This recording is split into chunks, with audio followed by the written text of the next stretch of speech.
Upper caste को ये विचार करने का अब समय आ गया है कि अपर कास्ट कहाँ जाएगा। अपर कास्ट ने विचारधारा की लड़ाई लड़ी, अपर कास्ट ने विचारधारा की लड़ाई लड़ने के लिए मुसलमानों के ऊपर जिस तरीके से हिंदुत्व की राजनीति को पूरा बैठाया गया, बेस किया गया, वो कहीं ना कहीं अब फायर बैक करता हुआ दिखाई पड़ रहा है। क्योंकि अब हमें ऐसा लगता है, मेरा अपना ऐसा नजरिया है, मेरा अपना पॉइंट ऑफ व्यू है कि आने वाले समय में कांग्रेस का नेहरू मॉडल फिर आएगा। कांग्रेस का नेहरू मॉडल आपकी का जो होगा उसका डीएनए अलग होगा। अभी तक कांग्रेस ने जो 1989 तक कांग्रेस ने शासन किया, उसमें अपर कास्ट मेन रोल में होता था।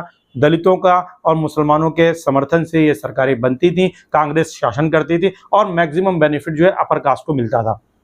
लेकिन अब ये डीएनए कांग्रेस का बदल गया है, क्योंकि कांग्रेस ने सामाजिक न्याय की लड़ाई उठाई है। अब कांग्रेस ने सामाजिक न्याय की लड़ाई उठाई है तो कांग्रेस ने किया क्या है, कांग्रेस अब पिछड़ों को अपने साथ लेगी। पिछड़े इस देश की राजनीति की दशा और दिशा को तय करेंगे और मुस्लिम उनके साथ और दलित उनके साथ जुड़ा रहेगा। और इस तरीके से अब अपर कास्ट के लिए राजनीति करने का जो कालम है वो बहुत ज्यादा श्रिंक कर जाएगा। ये है पूरी राहुल गांधी की रणनीति, जो मैं समझ पा रहा हूं कि वो राजनीति वही करेंगे जो नेहरू ने करी है। लेकिन नेहरू कहीं ना कहीं राजनीति कर रहे थे ब्राह्मणों को केंद्र बिंदु में रख के, राहुल गांधी ये राजनीति करेंगे पिछड़ों को केंद्र बिंदु में रख करके। और यही सबसे बड़ा सवाल है जिसका समाधान ना तो अब भारतीय जनता पार्टी ढूंढ पा रही है और ना इसका समाधान अब आरएसएस के पास है। क्यों? क्योंकि एक ऐसा सामाजिक संरचना देश में उभर करके अब आया है जिसमें आरएसएस की ना तो की अंडरस्टैंडिंग ना तो मुस्लिम कम्युनिटी के साथ है, ना बहुत बेहतर अंडरस्टैंडिंग आप कह सकते हैं कि सिख कम्युनिटी के साथ है, क्रिश्चियन कम्युनिटी के साथ है। और इसलिए अगर ये 20% का जो वोट है ये कहीं ना कहीं आरएसएस या बीजेपी के साथ नहीं है। और अगर हम पिछड़ों को देखें, पिछड़े जिस तरीके से कांग्रेस की तरफ शिफ्ट हो रहे हैं या पिछड़ी जातियों की तरफ जो राजनीतिक दल हैं उनकी तरफ शिफ्ट हो रहे हैं और वो एक अलायंस बनाते हैं या इंडिया अलायंस की शक्ल में ही रहते हैं, तो ऐसी सिचुएशन में 20% ये मुस्लिम और माइनॉरिटीज के वोट मिल करके साथ में उसमें पिछड़ों के वोट जुड़ जाते हैं, दलितों के वोट आ जाते हैं, तो फिर अपर कास्ट के लिए राजनीति का जो कैनवास है वो बहुत श्रिंक कर जाएगा। और ऐसी सिचुएशन में राहुल गांधी जो दावा कर रहे हैं कि वो जाति जनगणना कराएंगे, वो 50% की कैप को हटा देंगे, वो जिसकी जितनी जनसंख्या उसकी उतनी भागीदारी देंगे, ऐसी सिचुएशन प्राइवेट क्षेत्र में भी रिजर्वेशन लेके आएंगे, तो सबसे बड़ा सवाल अब जो है कि जिस समाज का एक भारत की सामाजिक, राजनीतिक, आर्थिक जो प्रशासनिक व्यवस्था पर एक तरीके से अभी भी बहुत ही निर्णायक प्रभाव है, वो प्रभाव धीरे धीरे श्रिंक कर जाएगा जब इस तरीके की कोई राजनीतिक परिवर्तन होगा। और ये परिवर्तन अब दिखाई होता हुआ पड़ रहा है, क्योंकि आरएसएस भी कहीं ना कहीं अब जातीय जनगणना के पक्ष में आ रहा है।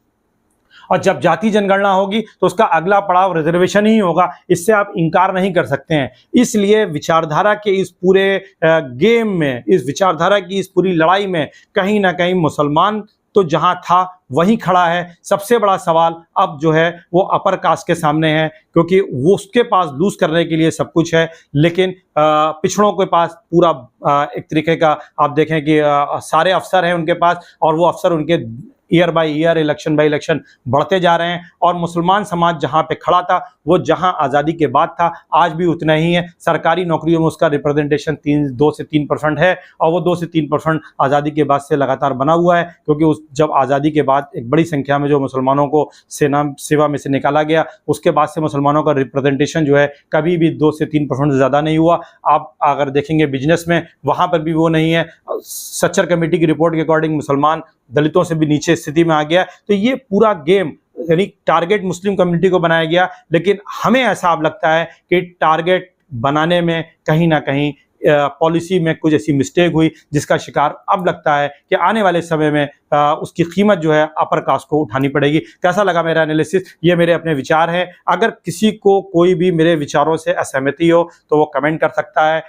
मेरा उद्देश्य सिर्फ भारत की राजनीति को समझना है और अपने व्यूवर्स तक उस अंडरस्टैंडिंग के जरिए से देश की दिशा को समझना है कि देश की राजनीति की दिशा किस तरफ से जा रही है। कुल मिलाकर के जो मुझे समझ में आता है, मेरे अपनी अंडरस्टैंडिंग और जो सोशल नेटवर्किंग साइट्स के ऊपर जिस तरीके से लोग अपने विचार व्यक्त कर रहे हैं, अलग अलग समाज के लोग, उसके आधार पर ये मेरा ऑब्जर्वेशन है कि देश में अब कांग्रेस का शासन हो सकता है, कांग्रेस सत्ता में आ सकती है, और कांग्रेस की सत्ता का केंद्र जो होगा वो पिछड़ा होगा। पिछड़ों के आधार पर, और पिछड़ों को सपोर्ट करने के लिए मुस्लिम्स होंगे, क्योंकि मुसलमानों के पास कोई अल्टरनेटिव नहीं है, और दलित दलित होंगे, दलित जो हैं कांग्रेस के साथ जुड़ सकते हैं, पहले भी वोटर रहे हैं, अभी भी उनको कहीं ना कहीं भरोसा है। जिस तरीके से संविधान बचाओ की बात राहुल गांधी ने की है, कुल मिलाकर के इस पूरे मंडल कमंडल के खेल में सबसे ज्यादा लूजर अगर कोई दिखता है बनता हुआ, तो वो हमें अपर कास्ट दिखाई दे रहा है। कैसा लगा मेरा एनालिसिस, कमेंट जरूर करिएगा, शेयर जरूर करिएगा। Thank you.